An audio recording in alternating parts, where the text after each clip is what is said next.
Hi, and welcome. You're listening to the X22 Report. My name is Dave, and this is episode 1576B, and today's date is May 24th, 2018, and the title of the episode is North Korea Summit Has Been Canceled, or Has It?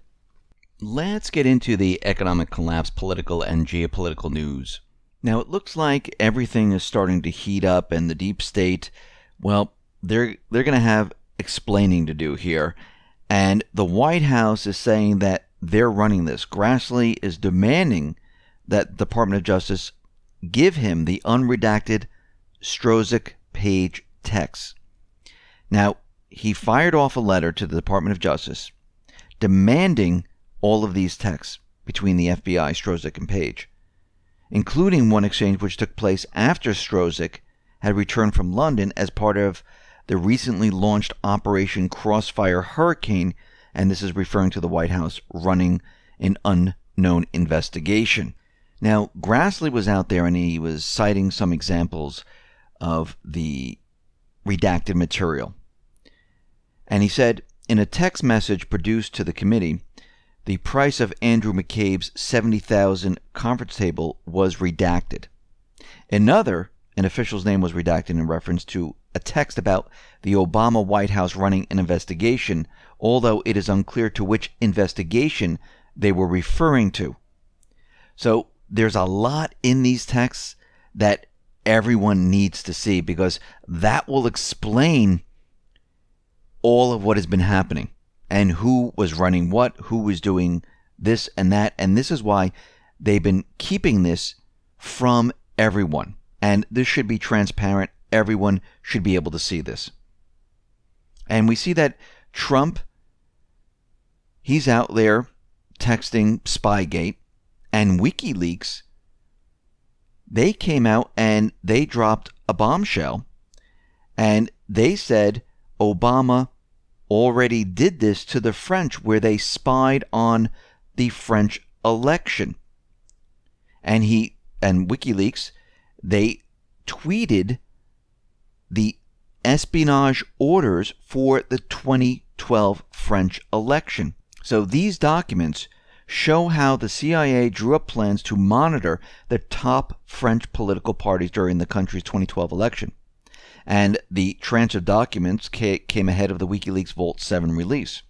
The FBI operation apparently began in November 2011, ahead of the French election in April the following year, according to the documents. The FBI used both human agents and computer technology to keep tabs on the election information. The intelligence gathering was launched after it became apparent that the then French President Nicolas Sarkozy was not assured of re-election, with agents directed to observe how Sarkozy and his advisors interact, as well as other candidates' views of the U.S. So they were trying to meddle in the French elections, just like they were blaming Russia for meddling in the 2016 U.S. elections. And if you look around the world, the U.S., the deep state, meddled in many countries' elections. Ukraine, they tried in Syria, they did it in Lebanon, Iraq, Libya, they're trying it in Venezuela. So if you really look at it, who really meddles in other countries' elections? That's right, the deep state. They do this. Now, here are some signs that point to a counterintelligence operation which was deployed against Trump. Number one, code name. The operation reportedly had at least one code name that was leaked to the New York Times. That was Crossfire Hurricane. Wiretap Fever. Secret surveillance was conducted on no fewer than 7 Trump associates: Steve Bannon, Michael Cohen, Flynn, Jared Kushner, Paul Manafort, George Papadopoulos, Carter Page. The FBI reportedly applied for a secret warrant in June 2016 to monitor Manafort, Page, Papadopoulos, and Flynn. If true, it means the FBI targeted Flynn 6 months before his much-debated conversation with Russia Ambassador Sergei Kislyak. The FBI applied 4 times to wiretap Page after he became Trump campaign advisor starting in 2016. Page's office is connected to Trump Tower, and he reports having spent many hours in Trump Tower. CNN reported that Manafort was wiretapped before and after the election, including during a period when Manafort was known to talk to President Trump. Manafort reportedly has a residence in Trump Tower. National security letters. Another controversial tool reportedly used by the FBI to obtain phone records and other documents in the investigation were national security letters, which bypass judicial approval. Improper use of such letters has been an ongoing theme at the FBI. Reviews by the Department of Justice Inspector General found widespread misuse under Mueller, who was the FBI director, and said officials failed to report instances of abuses as required. Unmasking. Unmasking identifying protected names of Americans captured by government surveillance was frequently deployed by at least 4 top Obama officials who subsequently spoken out against Trump: Clapper, Samantha Powers, Susan Rice, Sally Yates, Brennan. Names of Americans caught communicating with monitoring foreign targets must be masked or hidden within government agencies so the names cannot be misused or shared. However, it's been revealed that Power made near daily unmasking requests in 2016. Prior to that revelation, Clapper claimed ignorance when asked if he knew of unmasking requests by any ambassador, including Power. This was his testimony. He goes, "I don't know. Maybe it's ringing a vague bell, but I could not answer with any confidence." Rice admitted to asking for unmasked names of U.S. citizens in intelligence reports after initially claiming no knowledge of any such thing. They changed the rules on December 15, 2016. The same day the government listened in on Trump officials at Trump Tower, Rice reportedly unmasked the names of Bannon, Kushner, and Flynn. And Clapper made a new rule allowing the National Security Agency to widely disseminate surveillance material within the government without the normal privacy protections. Media strategy. Former CIA Director John Brennan, Clapper, 2 of the most integral intel officials in this ongoing controversy, have joined national news organizations where they have regular opportunities to shape the news narrative. And guess who got jobs at these agencies? Well, Clapper. He got a job at CNN in the fall of 2017. Brennan was hired as a paid analyst for MSNBC. How convenient. Leaks. There have been a steady and apparently orchestrated campaign of leaks, some true, some false, but nearly all of them damaging to Trump's interest. Few of the notable leaks include word that Flynn was wiretapped, the anti-Trump Steele dossier, or political opposition research. And we can see even with James Comey, with the memo being leaked out to the New York Times. We see there was an informant, an FBI informant, which was Stephen Halper. And they placed him into the Trump administration to find out information. This is the counterintelligence operation. These are all the pieces that we know about, and I'm sure there's a lot more that we don't know about, but you can see this was all done to push their agenda. They had a strategy. They knew exactly what they were doing. It looks like now that France is moving closer and closer to Russia. France has signed a contract with Russia to invest 1 billion euros. So we can see the European nations, they're looking at what's going on here, and they're moving away from the U.S. Planned? Most likely.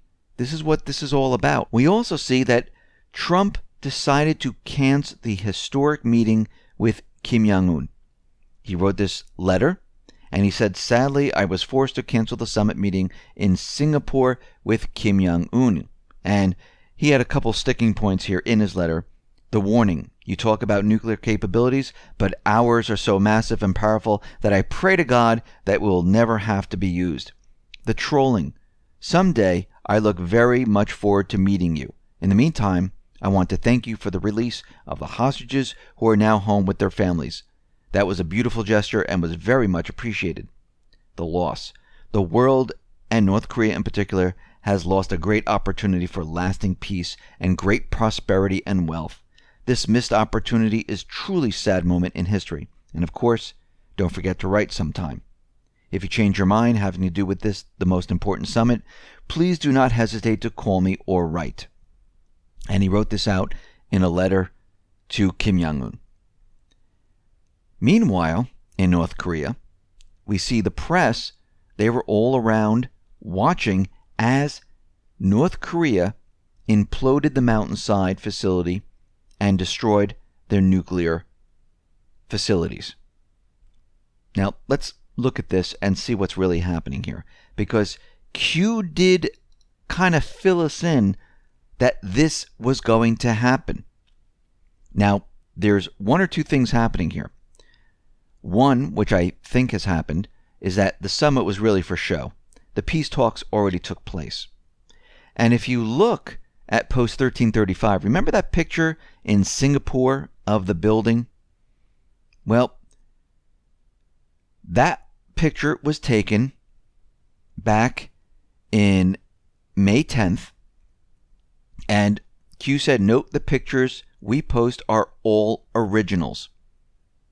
And this was of the Marina Bay Sands Hotel in Singapore. So did the summit already happen? I believe the peace talks already happened, and what they had planned on June 12th was going to be a show. So now we need to look at Q's other posts to see why did Trump cancel this and what is he doing? And I'm not just talking about Trump himself, I'm talking about the patriots behind all of this. Well, Q dropped breadcrumb number 1378 on May 16th. And in this, it has North Korean news today equals fake. Now remember, this is May 16th, 2018. Twitter news today equals real. Under the radar. And there's other things that are in here, but those things I wanted to point out. So Q was telling us that the corporate media was pushing fake news about North Korea on May 16th, and he was pushing the real news of what was happening the same exact day. So if we go to what happened on May 16th, CNN reported that Kim Jong-un threatens to cancel the summit. So Q is saying that is completely fake. The corporate media made that up. Now, if we go to May 22nd, post 1434, Q, he says other things on top. Reread slowly and carefully. But at the bottom says future proves past, and CNN is in the kill box. Now that's very interesting, because CNN is pushing fake news. And Q purposely put CNN in the kill box. So Q is announcing to the public that CNN is in the kill box because they are already trapped. So what does this mean? This is most likely a chess move. If Kim responds by saying he did not say those things and that it was all made up by the corporate media days are over, aren't they? And on a larger scale, treason. CNN actively sought to disrupt a peace meeting and denuking. But what did Kim Jong-un do? They went ahead and they demolished the nuclear sites already, which is a gesture of peace. He didn't stop from doing it. He went ahead and he did it. I think Trump is using fake news to catch the entire news network in a treasonous plot. And we'll have to see how this all plays out. Because Q is continually telling us, and things that we've seen, and what we know how Trump operates, this is also part of the art of the deal, this is how he operates. And it looks like he's trapping them. Because how do you get rid of what we have? You have to show the public what these people are doing. And the only way to do that, you just can't come out and say, hey, this is what they've done. You need to trap them and force their lies out into the open to show the world you've been fooled. You've been lied to. They push propaganda. Now, Iran, their supreme leader, Ayatollah Ali Khamenei, has officially issued a statement detailing conditions for Europe about what they need to meet to keep the nuclear deal alive. And the conditions are as follows. In general, Europe needs to stand up against U.S. sanctions on Iran and condemn the U.S. for violating a UN resolution in support of the nuclear deal. Beyond that, they also want Britain, France, and Germany to agree to avoid international talks on Iran's ballistic missile program. The other two conditions are generally economical, insisting European banks should safeguard trade with Iran and that Europe should continue buying Iranian oil. So they're making their demands on Europe, and Pompeo is making demands on Iran. Now, there are some reformists in Iran saying maybe we should look at the demands of Pompeo. Now, Pompeo's list is quite crazy, but Putin took a portion of it where Pompeo said Iran must leave Syria. Putin is saying Iran must leave Syria, and right now they're saying, well, that's out of the question. Is it? Is it really? Because all Putin has to do is say, listen, we will protect you. There's no longer you need Iran. And I think this is the general direction they're going in, because once Iran is gone, the U.S. and the coalition forces, they're going to be leaving. I think this is all a complete setup. And remember, all of this is a show. This is why Q keeps saying, enjoy the show. Because you just can't come out and do what you want to do with the deep state there, because what will they do? Well, they'll have distractions like events, false flags. They might even go deeper than that and have something even larger. So you have to dance around them and trap these people. France also recognizes that Russia's new role in the Middle East is very important. They have an international relations role in the Middle East. So France is already dealing with Russia, making deals economically. They're also recognizing Russia's new role in international relations, including the Middle East, letting the world know that Russia is the controlling force in these areas. And most likely, the rest of the European nations are going to have to deal with Russia, not the U.S. in these areas. This is very interesting because we can see what is happening here. Russia, China, they're going to end up calling the shots in this entire area. And there'll be no reason for the U.S. to be in this area at all. Actually, Russia and China have been setting up a lot of bilateral trades in this area, making economic deals with these countries, also bringing them into the One Belt, One Road system. We see right now that the U.S.-backed forces, they have arrested one of the most dangerous European Islamic State members. If you notice, these individuals are now being arrested, and the arrested French terrorist is Adrien Lionel Kayali, also known as Abu Usama, and this individual was arrested. He was trying to escape to Turkey before he was apprehended by the U.S.-backed forces this weekend. So they have them. Iraq also caught the Islamic State. The whole thing is falling apart very, very rapidly.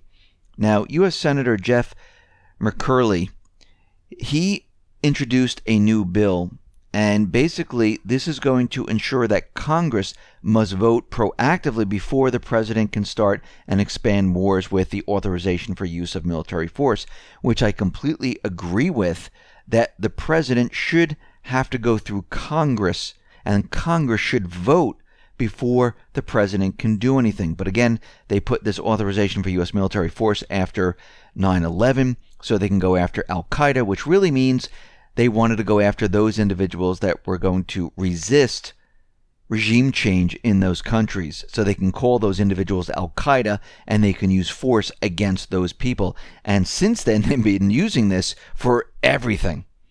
And I think it's time where this needs to go away completely, because this is really not part of the Constitution. Congress votes if we should go to war, and it was done purposely for the people to decide if we should go to war. I mean, this authorization for use of military force, it should have never been pushed out there and used. And they did it on purpose because they knew they were going to have to use military force in all these countries, and they didn't want Congress to vote on each one of them because they knew what was going to happen. So they needed something else, and they created all of this to convince the world that we're going after terrorists and it's okay. And then they used it for pretty much everything else. So we see right now the deep state is in trouble. It looks like the deep state is being trapped. The corporate media is being trapped right now. And we're going to have to see how this all plays out, because we can see that there's huge investigations going on, and there's going to be more and more truth coming out, and this is going to happen very quickly. As you can see, things are accelerating at this point, and you're going to see a lot more information come out. Listen, everyone, thanks a lot for listening. Be well, be safe, and especially be prepared. Thanks a lot.